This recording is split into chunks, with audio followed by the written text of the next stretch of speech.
asking me to be here. In the scheme of things, in the life of Dennis, I've probably known him the shortest because he came into the Joint Munitions Command just a few years ago. But that's how things work in this world, is you make your impressions in short times. And I think that's the interesting thing of what we're all hearing about Dennis, is how he made impressions upon people in short periods of time. And it's no different with me. I noted that Dennis was cool, collected, and worked some of the Army's most difficult, stressful, industrial-based issues. He understood very well that getting the mission done isn't my way or the highway, although I think you hear that in Marines. It's not always true. It takes collaboration. And it takes working with people with different points of view. And Dennis was a master of listening and pulling those ideas together. I would say he was an expert at the industrial base. He worked a lot with it at TACOM and certainly within the Joint Munitions Command. But he was also very human, totally human, a servant leader. He shared with us, and as you hear, his family, his faith, and his hobbies. And how could anybody not know the hobby of Dennis when you just see that drum solo that he was doing? That was Dennis. For Dennis's efforts, he was recognized by the Army and awarded the Meritorious Civilian Service Medal, which is a tremendous honor. That's one of the highest awards a civilian worker can get. He made a difference. He made a difference not only for our soldiers, for our Marines, our airmen, our Coast Guardmen, and our sailors, all of them. He understood what it meant to take care of soldiers because they were first in his life, making sure they had the equipment and the material they needed to survive on the battlefield.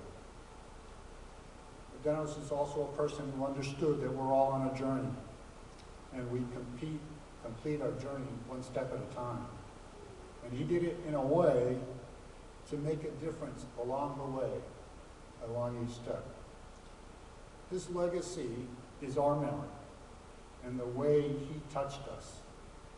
I have a little quote that somebody sent me of somebody who happens to be working over at Picketon.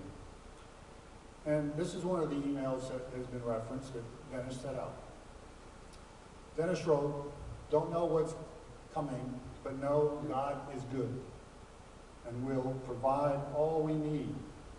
Looks more and more like we're headed for the ultimate healing miracle for which God has me well prepared."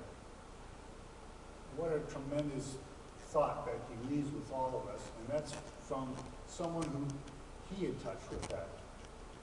And as a way of Dennis being a spiritual person, that made me think a little bit, and I pulled out this little quote from 1 Peter, verses 47 and 8. "The end of all things is near. Therefore, be clear-minded and self-controlled so that you can pray.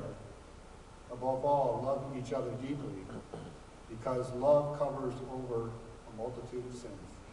And that's Dennis. He was preparing himself along the way. I'd like to kind of end my remarks with perhaps a visual. And Pastor Schaefer, this is, right, we didn't coordinate on this, by the way, but it's an amazing thing. This is my visual of Dennis. We've just completed our Christmas season, but for Dennis, it hasn't ended.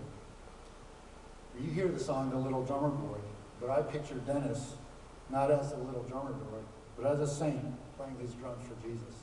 I happened to write that before I came here, so it's absolutely amazing how we're touched with this.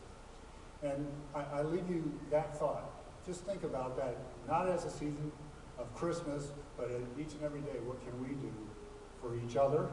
And as you can visualize Dennis playing his drums, playing for Jesus.